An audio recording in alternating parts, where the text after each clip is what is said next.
doctors just said, well, you can't have alcohol for 12 months because your liver was stuffed. But, I say this is how the mind of an addict, an alcoholic works. But they didn't say I couldn't take drugs. So, because they didn't say that, I read that as, oh, well, that's all right then.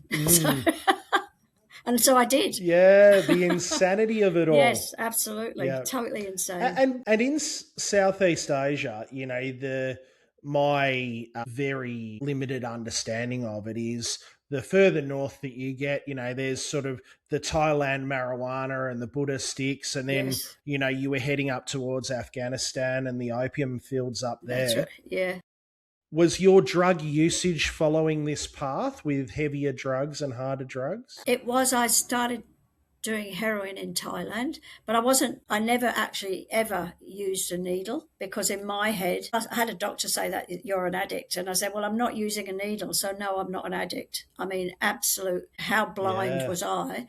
So that in my head, as long as I'm not using a needle, I'm not an addict.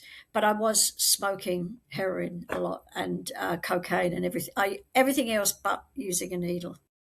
And so in a sense, again, that mad thought, I think, saved me. Yeah, yeah. So you ended up back in England after this Southeast Asia trip? Yeah.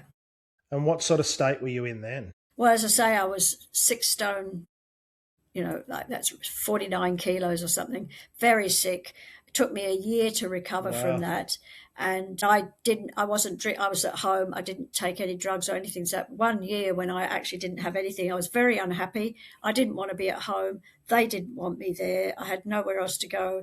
So as soon as I was well enough, I started looking for a job, and I got this job as a welfare worker, actually, because I really did feel that experience in Southeast Everett really, it was quite eye-opening, and I really wanted to do something to help, even though I didn't realise how sick I was mentally.